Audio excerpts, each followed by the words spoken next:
No quiero ni siquiera exagerar, pero es una serie impresionante, muy profunda acerca de la creación y la relación que esta creación que Dios hizo, que Dios llevó a cabo con el ser humano y con los ángeles y con todo lo que existe. Y la manera como el Espíritu de Dios inicia la Biblia es una de las evidencias más maravillosas de su inspiración divina, porque nos revela la creación original del universo. Hemos continuamente constatado y hemos explicado que el ser humano, en su afán de poder descubrir, conocer, investigar de dónde venimos, cómo se originó el universo, quiénes somos y hacia dónde se dirige la humanidad, ha usado pues la ciencia, métodos científicos. Por ejemplo, dentro de la ciencia de la geología y la astronomía, o la astrofísica y la física matemáticas, existen aproximadamente como 96 métodos para poder datar o poder investigar la edad del universo. Y como para que sea científico tiene que ser repetitivo, pues todos estos métodos son aproximados. Y entre los más conocidos está el carbono 14, que es hidrógeno que absorben las plantas y los animales que mueren, y a través de eso se puede datar que el animal vivió hace 2000 años, o los dinosaurios, un hueso de un dinosaurio vivió hace 10 billones de años, pero todas estas fechas desde luego son aproximadas. Después tenemos el potasio-argón y la radioactividad. Todos estos métodos científicos le han proporcionado al ser humano fechas o le han proporcionado una información aproximada, repito, de entre 10 a 15 billones de años que tiene la Tierra, el planeta Tierra. Sin embargo, la Biblia nos muestra que el ser humano tiene no más de 6,000 años de historia. En otras palabras, la Tierra fue formada antes que nosotros fuéramos colocados en esta Tierra, en este planeta. Entonces, si la Tierra fue formada antes que nosotros y tiene aproximadamente pues 10, 12, 13 billones de años, ¿quién habitaba la Tierra antes que nosotros? ¿Hay alguna evidencia en la Biblia de que este planeta estuvo ocupado antes que nosotros? La respuesta es sí, sí la hay. Y sabemos claramente, como lo vamos a ver de una forma exegética y detallada, ahora sí que vamos a meterle microscopio a los primeros 2 capítulos del Génesis, que los ángeles fueron creados antes que nosotros. Lo vamos también a demostrar con la Biblia. Y que cuando el ser humano fue ya colocado en el huerto del Edén, ya el pecado había entrado al universo por medio de un querubín caído llamado Lucifer. Entonces, entre el versículo 1 y el versículo 2 del libro del Génesis, existe un abismo, le llaman en inglés un gap, con G de gárgara, A y P de Pedro, gap, que significa un intermedio. Y vamos a ver las 2 teorías que han tratado de especular y de filosofar muchos teólogos para explicar que pues realmente no hay más que una sola corrida y que desde el principio significa cuando Dios comenzó a crear la tierra, y lo vamos a demostrar que no es correcto. Porque si desde el principio dice la Biblia, Dios creó los cielos y la tierra, ¿cuándo fueron creados los ángeles? Porque entre los primeros 6 días de la creación, ¿qué es lo que la Biblia describe? Del versículo 3 hasta el capítulo 2, los ángeles ya existían. Entonces vamos a descubrir todas estas cosas maravillosas, porque en Job capítulo 38, versículo del 4 al 7, la Biblia nos revela que cuando Dios estaba formando el globo terráqueo, y quiero aclararles que la tierra no es plana, por el amor de Dios, ¿de cuál fumaron? Hace algunos meses nos han bombardeado. Oiga, ¿es cierto que la tierra es plana? Miren, muchas personas se meten a las redes sociales y ponen estas marihuanadas, así le llamo yo, para atraer seguidores. Entonces, no, y vamos a buscar alguna forma de demostrar que la tierra es plana, y entonces tú quieres seguir consultando esa página, y ese es el propósito de estas personas deshonestas intelectualmente para atraer seguidores. E increíblemente, miles de cristianos lo creen. Como ahora que estuvimos mi esposa y yo en Cancún en la iglesia, se acercaron 3 jóvenes de la universidad, que por favor les diera yo muestras de que la tierra es redonda. Le digo, mira, desde la Biblia hace 2700 años, Isaías 40, versículo 22, la Biblia describía en el hebreo que la tierra es redonda, antes de Galileo Galilei. Y si no, pues mira, manda una carta a la NASA, a la Oficina de Administración de Aeronáutica Especial, para que tomen fotografías de los astronautas. Y si no te convencen las fotos de los astronautas, simplemente ve un eclipse. Y en el eclipse claramente entre la luna y el sol se ve la redondez de la tierra. Bueno, no nos vamos a detener en esto, pero es increíble la sarta de mentiras, y también que el presidente Bush planeó la caída de las Torres Gemelas, que lo planearon ellos, que no fueron los árabes, y estamos inundados de mentiras, de pseudo tesis y de falsas conclusiones con el propósito de las redes sociales de atraer gente y de sembrar la mentira, ¿verdad? Para que pueda ser desmoronada la verdad y que lleguemos a un punto donde ya no sabes ni qué creer. ¿Será verdad? ¿Será mentira? ¿Será melón? ¿Será sandía?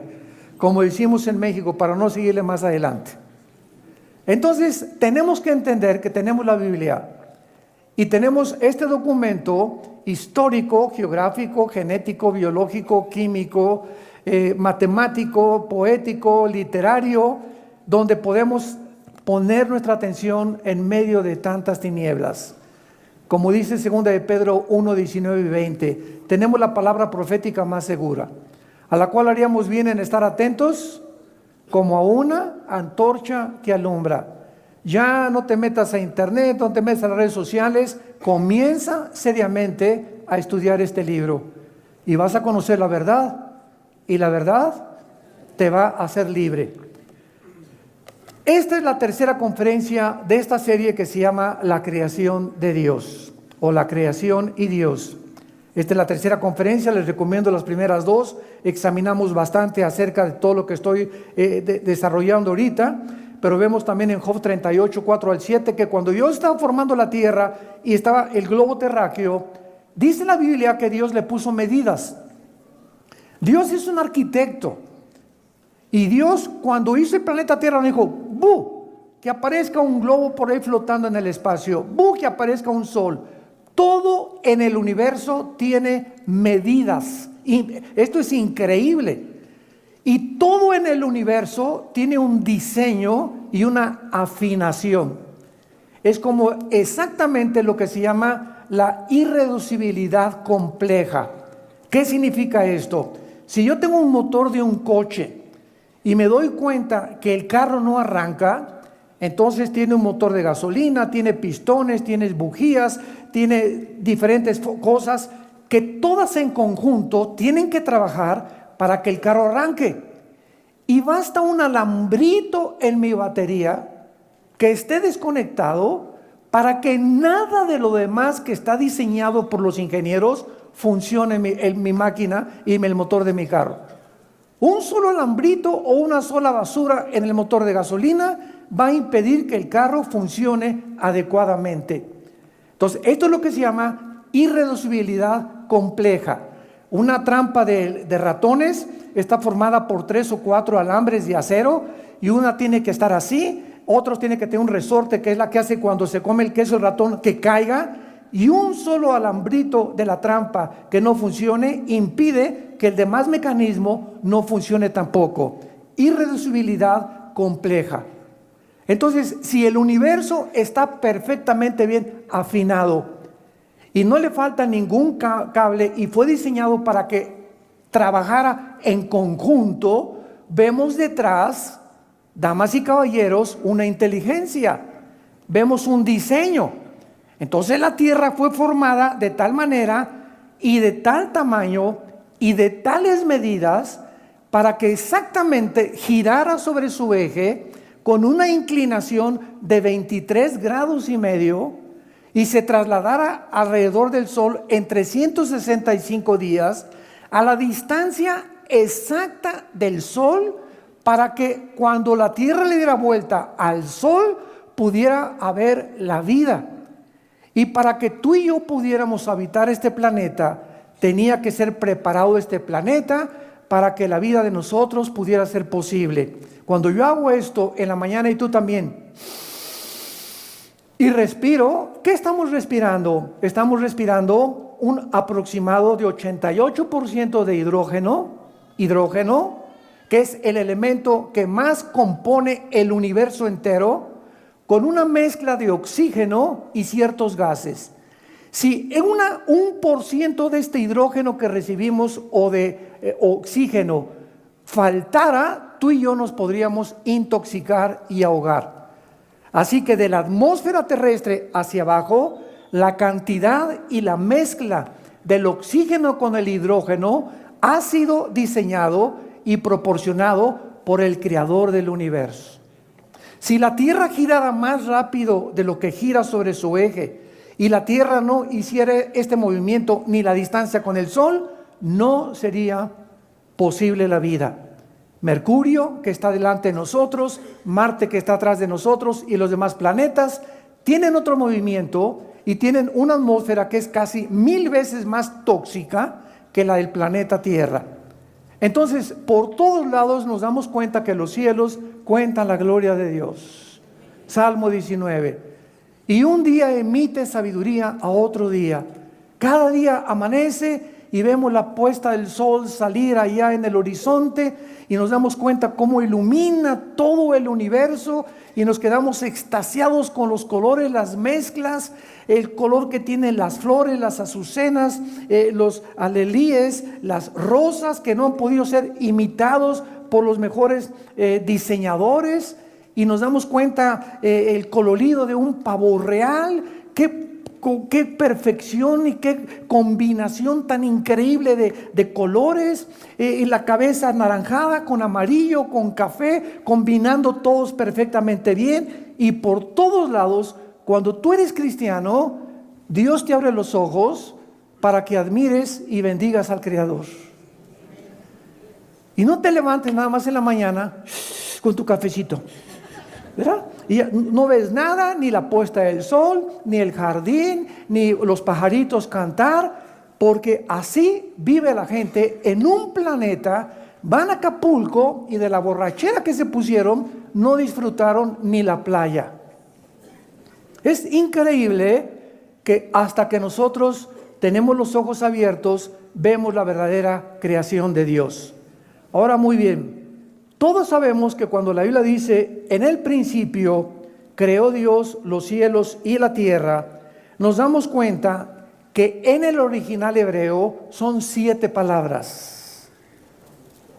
Y esto es asombroso, señores matemáticos que nos visitan, porque cuando vienes a la Biblia encontramos que el número 7, desde el principio del un versículo hasta el Apocalipsis, representa la perfección, la totalidad, lo que está completo.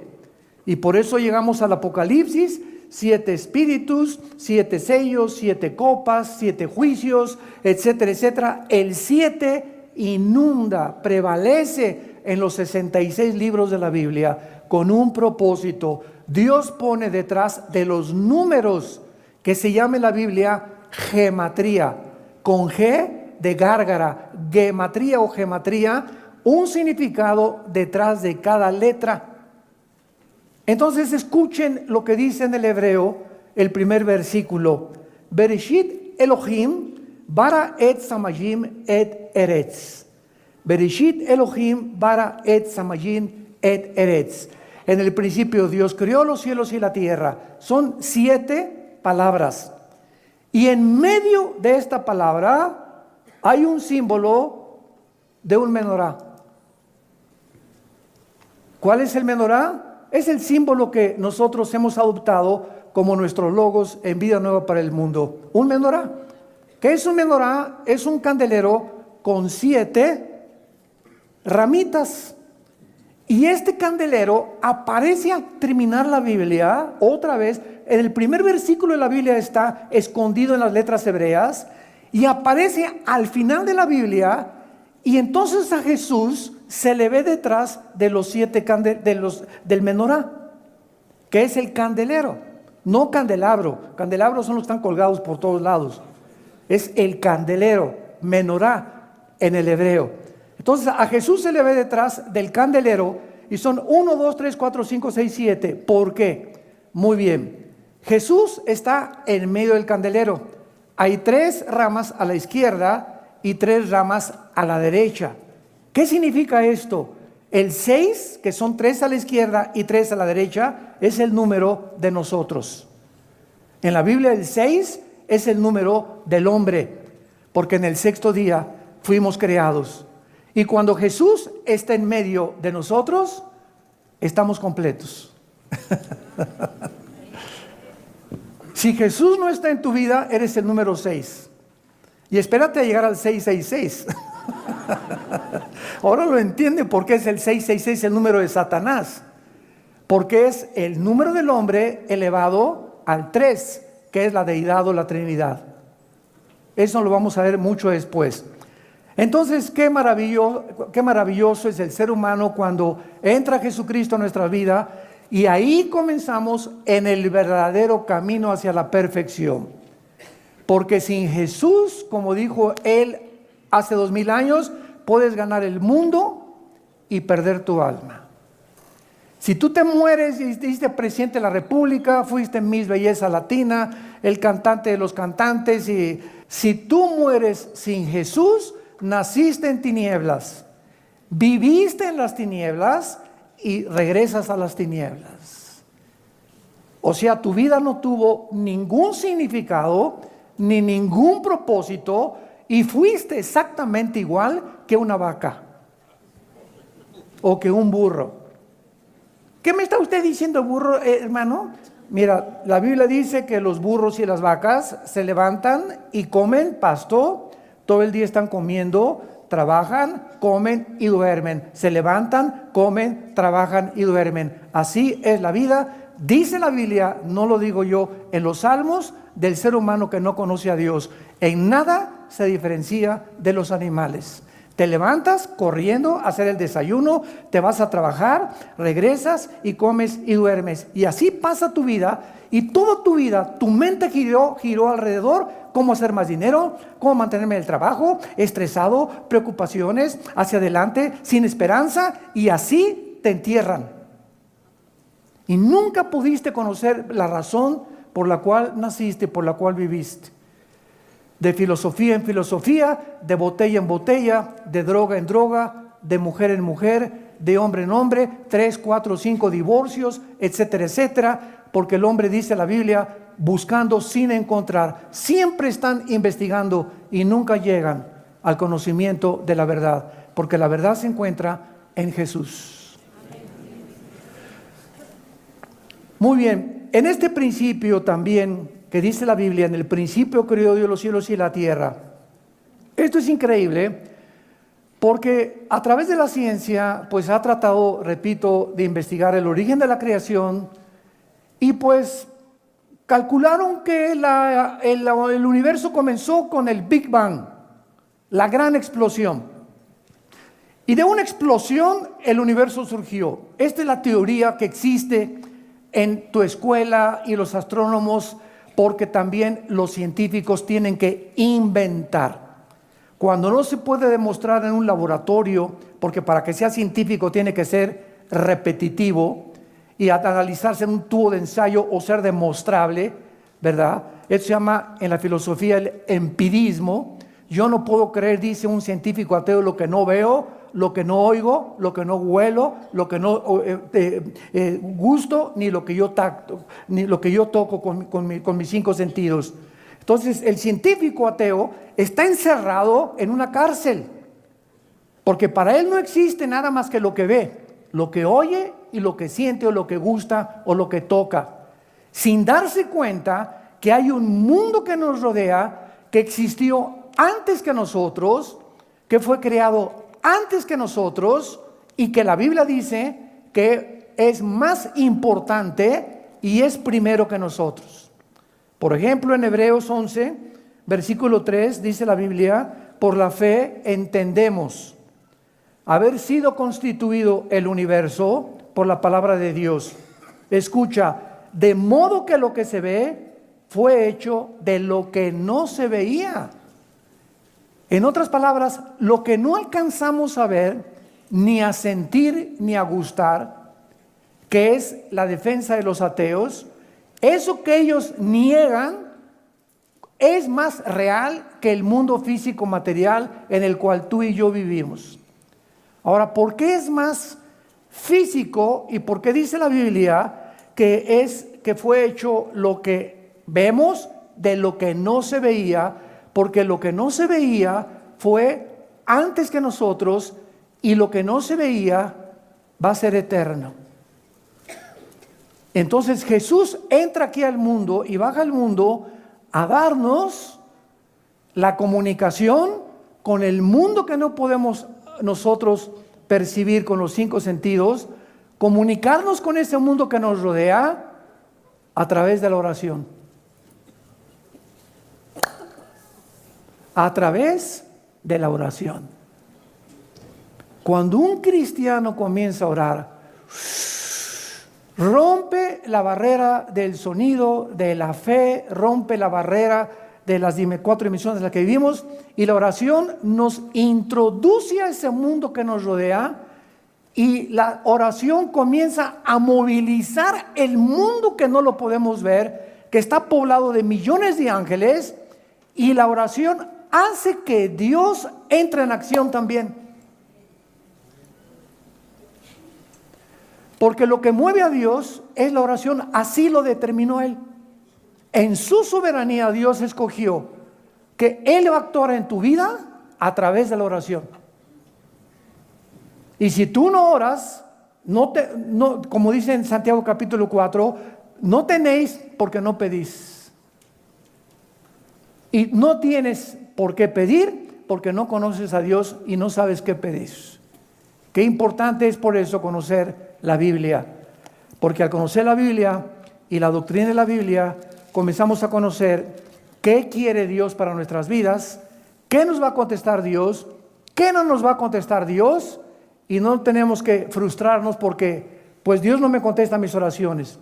Y hay razones por las cuales encontramos en la Biblia que Dios no te va a contestar tus oraciones, y siempre la razón será el pecado.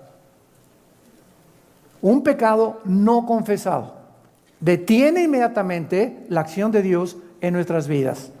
Pero no vamos a detenernos en eso. Bueno, aparte entonces de que en el principio vemos nosotros la inspiración divina de la Biblia, la ciencia afirma que en ese principio, cuando comenzó la explosión del universo, y que de la nada, imagínense ustedes, de la nada hubo una explosión. Y yo le pregunto siempre a los ateos, que son mi plato favorito, ¿quién produjo esa explosión? Porque la nada no produce nada. ¿Quién produjo la explosión? Ahora muy bien, te voy a aceptar que comenzó todo con una explosión, porque nunca me vas a contestar quién la produjo. ¿La explosión o la materia puede producir el pensamiento?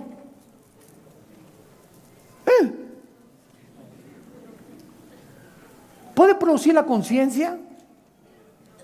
La materia no produce nada, es materia, todo es materia. ¿De dónde vino entonces la conciencia humana? Pienso, como decían los griegos, pienso, luego existo. Y si existo, vivo. Y si vivo, tiene que haber una causa. Y esta causa es imposible que esté dentro de mí. Los griegos, sin tener un conocimiento profundo de la Biblia, concluyeron por la línea de la lógica elemental, se llama esto en la filosofía, que una persona no puede tener su razón de su existencia dentro de ella, porque yo no escogí nacer, ni tener el color de pelo que tengo, ni de piel, ni de ojos, ni de estatura. Algo me produjo, y esto que está dentro de mí nunca me podrá llegar a entender cómo fui yo puesto en este mundo. Esta razón tiene que ser fuera de mí, tiene que trascender de mí. Y entonces los griegos le llamaron al Dios desconocido. Hechos capítulo 17. Cuando Pablo llega a Atenas, había un montículo que se llamaba el Areópago, y ahí estaban los discípulos de Zenón, los epicúreos y los estoicos, el grupo más predominante en el siglo antes del siglo I de la época de Pablo, cuando ellos comenzaron a enseñar que la verdad y el placer era lo único que valía la pena seguir en la vida. Pero cuando Pablo llega a Atenas, ve una estatua grandísima que dice en Hechos 17, al Dios desconocido, y les dice Pablo: a ese Dios que ustedes le llaman la fuerza, ustedes que se van a cargar de energía a Teotihuacán, ustedes que creen y que se inclinan ante una estatua, esto que ustedes adoran por todas las partes del mundo y por todas las civilizaciones, yo les vengo a anunciar, se llama Jesús. El Dios que hizo los cielos y la tierra no habita en templos hechos por manos humanas. El Dios que hizo el universo no puede estar confinado a 4 paredes y llamarle a esto la iglesia. La iglesia no es el edificio, por el amor de Dios. No le llamemos tampoco esto el santuario, por el amor de Dios. Pásenle al santuario. ¿Cuál santuario? ¿De dónde sacaste eso? Pásenle al santuario. El santuario lo tenemos dentro de nosotros. Nosotros somos la iglesia, el conjunto de personas. Y si nos reunimos en Chapultepec, si nos reunimos en un VIPS, 4 o 5 personas, ahí está la iglesia. No es el lugar. En el Antiguo Testamento Dios se confinó en un tabernáculo y después en el templo de Salomón. Pero cuando vino Jesús, le dijo a la mujer samaritana: ustedes adoran lo que no saben. Mi Dios, mi Padre es espíritu, y los que le adoran en espíritu y en verdad le tienen que adorar. Entonces llegamos a la Biblia y comienzan las vendas a caerse en nuestros ojos, comenzamos a ver la luz, comenzamos a ser iluminados, comenzamos a entender, ese Dios quiere comunicarse con nosotros, quiere tener comunión con nosotros, quiere guiarnos. Ese Dios te ama, ese Dios te está diciendo esta mañana: te amo, di mi vida por ti en una cruz, y entiende que separado de mí nunca podrás llegar a tu futuro ni lograr nada en tu vida. Entonces, la ciencia está de acuerdo que en el principio existieron 3 elementos: la materia, el espacio y el tiempo. Apúntalo: la materia, el espacio y el tiempo. Estos 3 elementos del universo son indivisibles. En otras palabras, no puede existir la materia sin el tiempo, ni el tiempo sin el espacio. Porque el tiempo es relativo, de acuerdo a la teoría que Alberto Einstein descubrió, E igual a mc al cuadrado. La energía es igual a la materia por la velocidad del cuadrado de la luz multiplicado la luz de la luz al cuadrado. E igual a mc al cuadrado. Entonces esto nos muestra que en el tiempo aquí en la Tierra es de una forma, porque la Tierra se traslada en 365 días. Te vas a Marte, y el movimiento de Marte alrededor del Sol es más lento que el de la Tierra, por lo cual el tiempo en Marte es diferente al de nosotros. Y si tú te vas en un cohete mañana a Marte y tienes 40 años de edad, y tu esposa también tiene 40 años de edad, y pasan 5 años aquí en la Tierra y no ha bajado tu gavilán, cuando él regrese a la Tierra, él va a tener 2 o 3 años más nada más, y tú vas a tener 55 años de edad. ¿Cuántos hombres dicen: mándenos a Marte? Lo estoy oyendo, No crean, aquí oigo también bastante sinvergüenzas. Bueno, entonces esto es verdad. Todo esto que estamos hasta el siglo XX. Hasta el siglo XX comenzamos con las físicas matemáticas, aunque Blaise Pascal y Laplace e Isaac Newton ya habían entrado en el mundo de la investigación, la física y las matemáticas. No fue hasta el siglo XX pasado cuando comenzaron a establecerse claramente la mayor parte de las leyes, como las leyes nucleares, la primera y la segunda ley de la termodinámica y las leyes de la gravitación que ya Newton había postulado 2 o 3 siglos de anticipación. Entonces, cuando nosotros hablamos de que Dios realmente comenzó y dice, en el principio, ¿qué vemos? En el principio, el tiempo. Dios creó los cielos y la tierra, la materia, y los cielos, el espacio. ¿Se dan cuenta? Los 3 elementos que la física confirma que forman el universo se encuentran en el primer libro del Génesis. Bueno, vamos a seguir investigando. No hay ningún argumento que se pueda dar para poder probar que Dios no existe. Cuando alguien me dijo una vez, demuéstrame que existe Dios, yo le dije, demuéstrame que no existe. Tan sencillo como eso, ¿verdad? No me podrás traer ningún argumento para que me digas que Dios no existe, más que especulaciones. Por ejemplo, los ateos dicen, bueno, es que yo no creo, tú, cabeza de aguacate. Tú eres el que no crees. A mí no me digas que yo, porque yo tengo otra perspectiva. Dice el ateo, yo no creo que exista Dios porque si existiera Dios, no hubiera mal, no hubiera por qué no destruye a Satanás, porque le falta misericordia, porque permite que los niños se mueran de cáncer, porque hay tsunamis, porque hay destrucción. Entonces el ateo en su mente no puede cuadrar a un Dios que permita estas cosas que llamamos nosotros tragedias. Y como en su mente él no puede cuadrar, y como dijo Dion Teofilito, ni lo podrá nunca, porque nuestra mente es de chinche, de renacuajo, de caracol, comparada con los pensamientos y los caminos del Dios del universo que no cabrían en nuestra mente. Entonces yo le digo a un ateo, ¿verdad? Muy bien, en tu mente tienes un Dios que no es el Dios de la Biblia.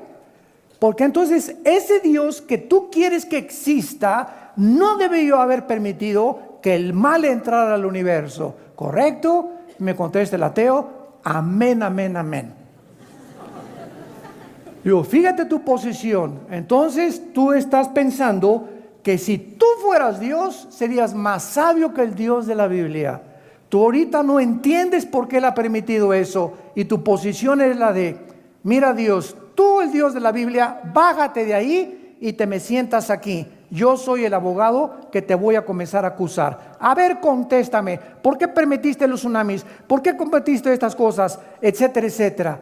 Entonces te conviertes tú en el acusador, creyendo en tu soberbia intelectual, que tú tendrías un Dios mejor o que tú hubieras hecho un universo diferente al cual Dios creó, porque tú no entiendes las razones de la sabiduría por las cuales Dios permitió lo que Él existe ahorita.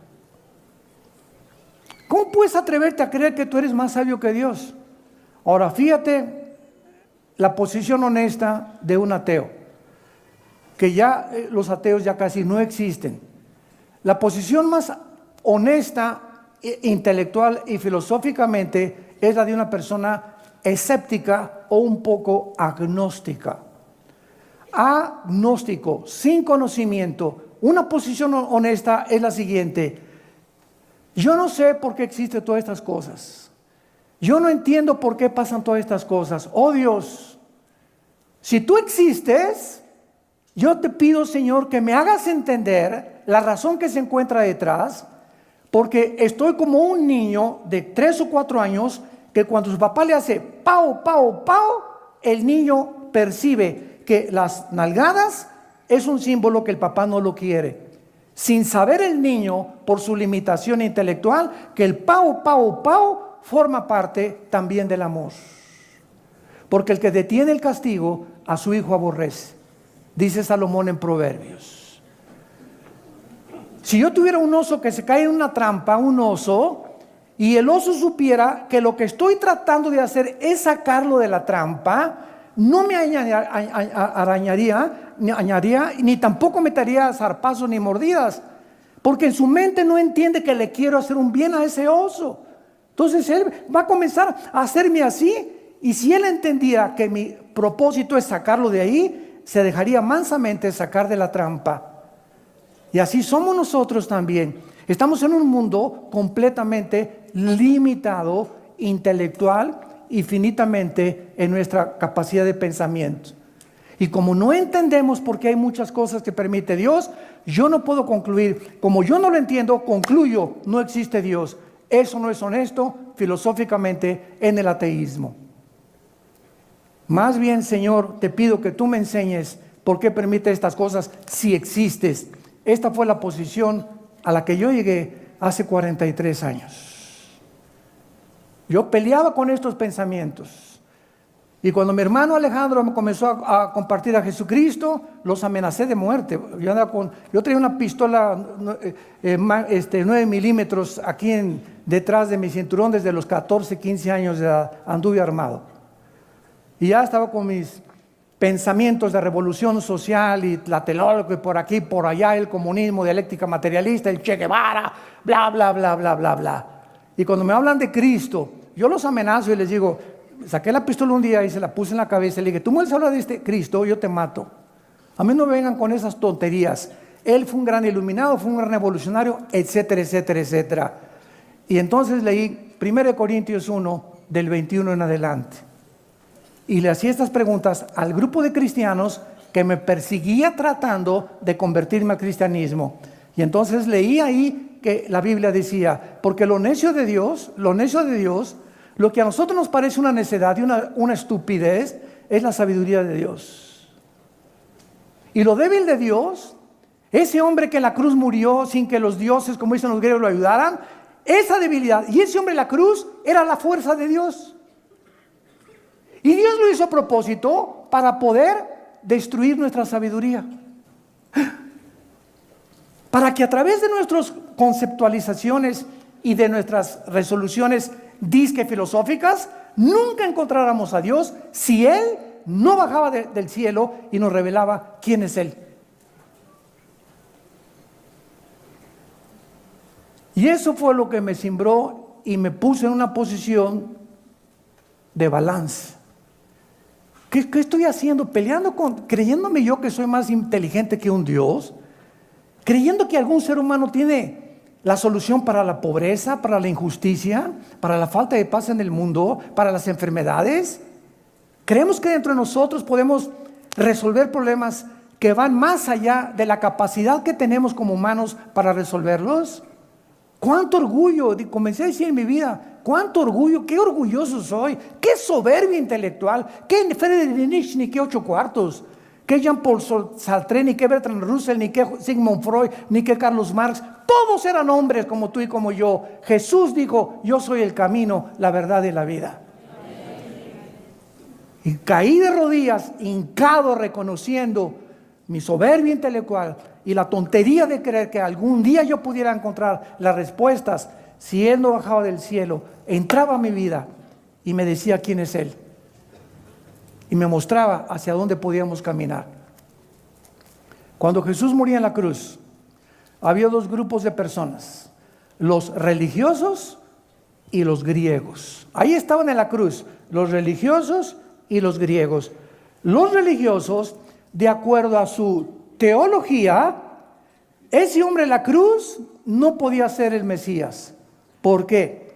Porque en la teología de la Torá, o de los 5 libros primeros de la Biblia, o de la religión de los judíos, está escrito en Deuteronomio, maldito el que es colgado en un madero. Síganme con mucho cuidado. Entonces los fariseos no podían creer que ese hombre dijera, soy el Hijo de Dios, y estaba convertido en una maldición. ¿Cómo puede Dios? Fíjense, ¿cómo puede Dios, preguntaban, maldecir a su Hijo? Qué conflicto intelectual, ¿verdad? No puede ser Dios. Y los griegos, Zeus, el dios Hércules, el dios de los rayos, que gigantes tremendos que los dioses los protegían. ¿Cómo puede ser ese hombre decirse el Hijo de Dios cuando nuestros dioses nunca permitirían en la mitología griega hacerle eso a su hijo? Entonces tanto los religiosos como los griegos fueron enloquecidos en su sabiduría, y Dios lo hizo a propósito. Ese hombre que moría hecho un guiñapo humano, débil ante nuestros ojos, tonto a nuestros ojos por haberse dejado amarrar las manos en Getsemaní y no usar su poder para ser liberado, Dios lo hacía a propósito, porque la palabra de la cruz es locura al que se pierde y poder de Dios al que se salva. Dios lo hizo a propósito.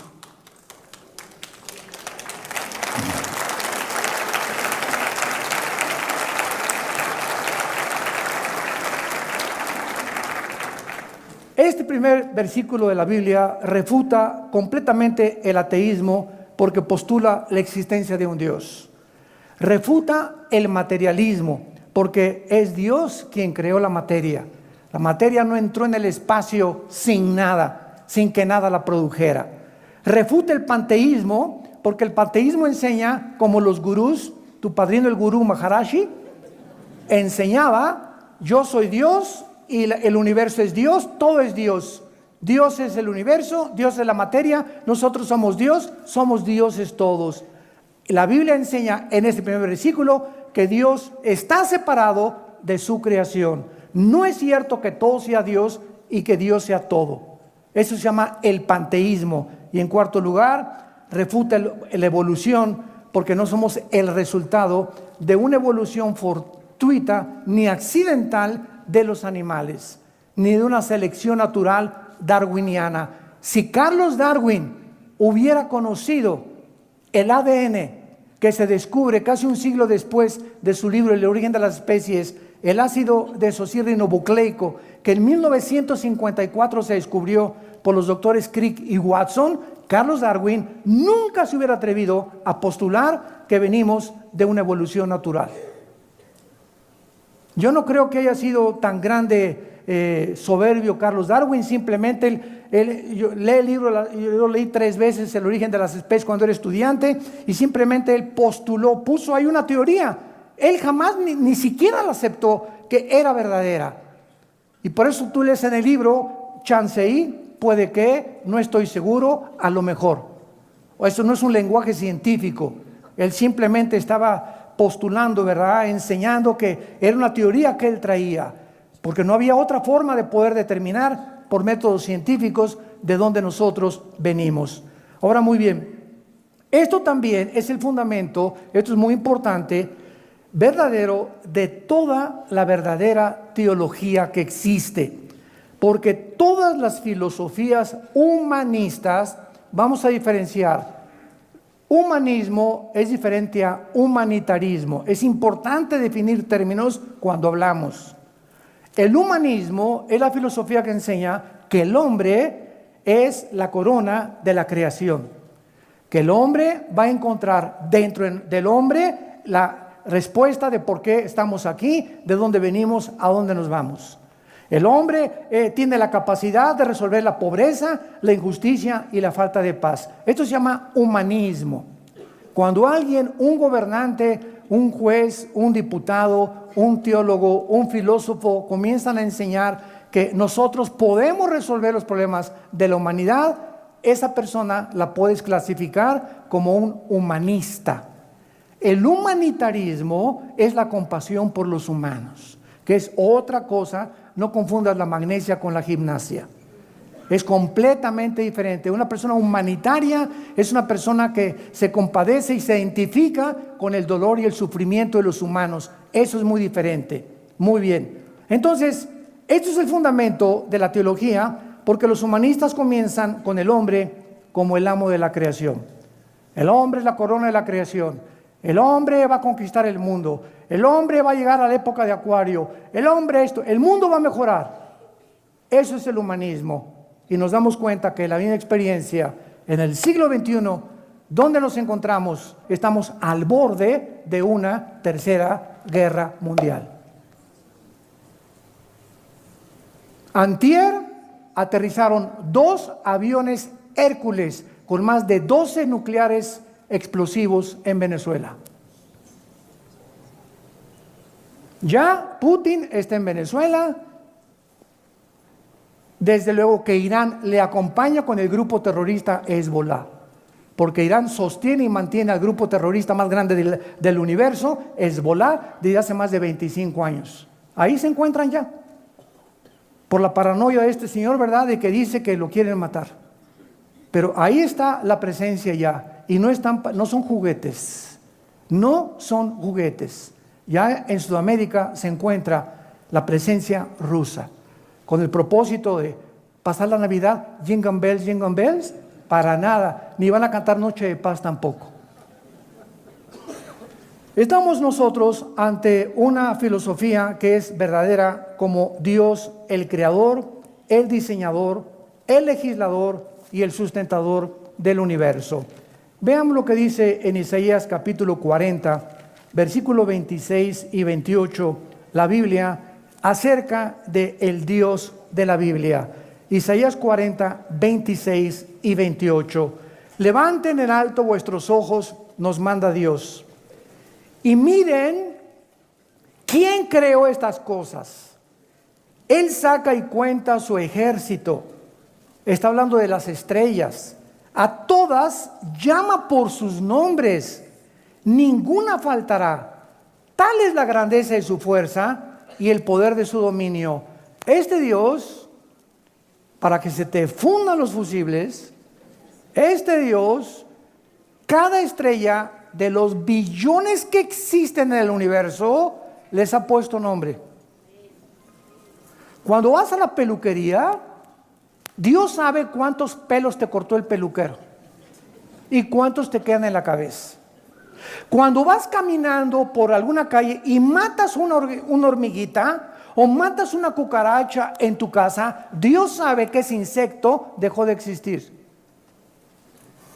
Cuando tú ves un hormiguero y ves la coordinación impresionante de las hormigas que no fueron anteriormente programadas ni son insectos indeterminados, sino que actúan instintivamente, y ves las hormiguitas cómo se cruzan, cada una sabe el granito de arena que tiene que cargar, dónde lo tiene que poner, quién las dirige, quién le dice aquí, aquí, aquí, acá, quién hace el hormiguero, quién las gobierna, y cada hormiguita que existen en los billones de hormigueros en el mundo, Dios sabe cuántas son. Ahorita que tú llegaste aquí a este lugar, ¿verdad? Repito, no es la iglesia, a este edificio. Cuando tú llegaste, tú no sabes dónde te ibas a sentar. Dios sabe cuando tú llegas a este lugar, quién iba a estar a tu derecha y quién iba a estar a tu izquierda, atrás y adelante. Dios sabe el momento exacto en que te vas a parar y te vas a ir a tu casa. Esto se encuentra en el Salmo 139. Aún las palabras están lejos de mí cuando Dios sabe lo que voy a hablar. Mis pensamientos los conoce. Jeremías 1:5, Dios le dice a Jeremías: cuando estabas en el vientre de tu madre, te conocí. Cuando estabas en el vientre de tu madre, un feto, yo sabía quién eras, Jeremías. Y cuando aún no nacías, te di por profeta a las naciones. Dios escribe nuestro destino desde el vientre de nuestra madre. Él sabía dónde ibas a nacer, quién iban a ser tus padres, cómo ibas a crecer, cómo íbamos a ser desarrollados. Él sabía cuándo su Hijo iba a aparecer en nuestra vida y tendríamos la oportunidad de recibirlo como Salvador.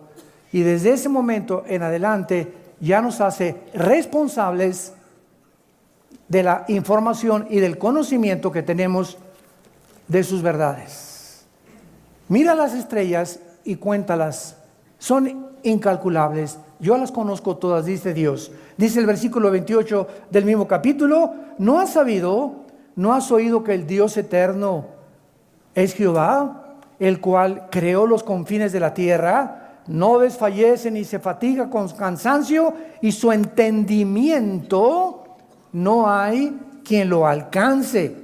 Isaías 45, versículo 18, porque así dijo Jehová, que creó los cielos. Él es el Dios que formó la tierra, que la hizo, la compuso, no la creó en vano. Para que fuera habitada la creó, yo soy Jehová y no hay otro. Te damos gracias, Señor, en esta mañana por tu palabra. Guíanos, Señor, en este maravilloso estudio del Génesis, donde estamos estableciendo los principios básicos de tu teología, de tus caminos, para que podamos comprender, antes de seguir adelante, quién eres tú. Gracias porque nos has revelado el conocimiento de tu voluntad. Nos has dado a conocer quién eres mediante el Espíritu Santo y la Biblia. Nos has dado a tu Hijo en una cruz, porque no había otra forma. No existía ningún otro camino en la que el ser humano pudiera comprender que de tal manera amó Dios al mundo que nos dio a su Hijo unigénito. Y esta comprensión apenas estamos comenzando a entenderla. Dios es amor.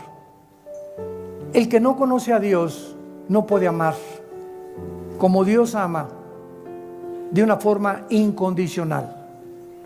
El amor es sufrido, el amor no tiene envidia, todo lo espera, todo lo soporta, no busca lo suyo, no guarda rencor.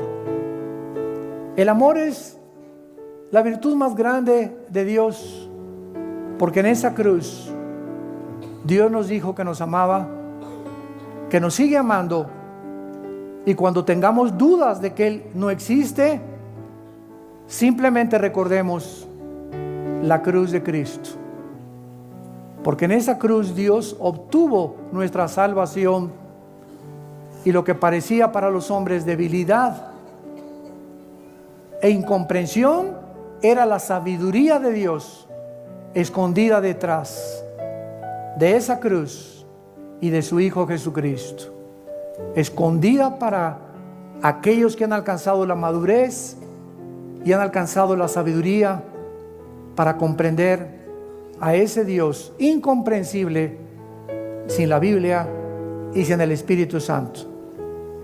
En esta mañana Dios te pide que vengas a Él.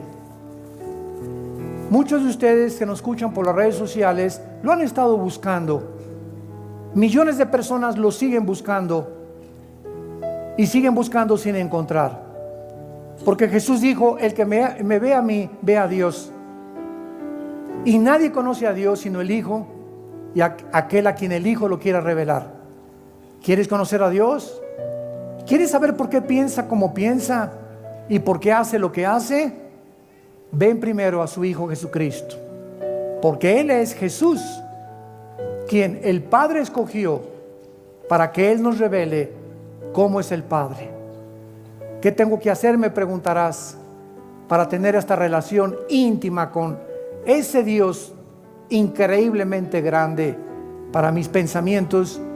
Solo dile ahí en tu corazón: perdona mis pecados, me arrepiento de mi vida, creo que en la cruz pagaste por ellos con tu sangre preciosa, y te pido que entres a mi corazón como mi Señor y mi Salvador, en el nombre de Jesús, amén.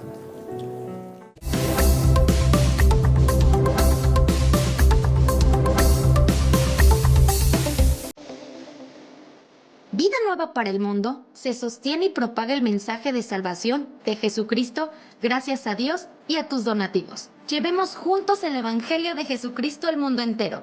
Realizamos eventos, seminarios, congresos y diferentes programas para dar a conocer el mensaje de salvación y el poder de nuestro Señor, transformando y edificando vidas de mujeres, hombres, niños alrededor del mundo. ¿Qué pasa cuando decides hacer tu donativo? Aunque no puedas llevar la palabra personalmente a todo el mundo, de esta forma lo estás haciendo. Con tus donativos o aportaciones, estás sembrando y formando parte de lo que Dios está haciendo en su obra. Estás ayudando a traer luz a la oscuridad, paz al conflicto y esperanza a los que no tienen ninguna. Dona desde México.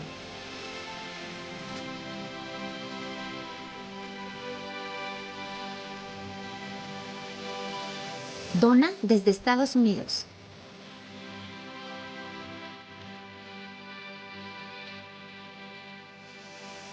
Para el resto de donaciones de otras partes del mundo, www.vidanuevaparelmundo.org.mx/dona. Estamos cumpliendo la gran comisión.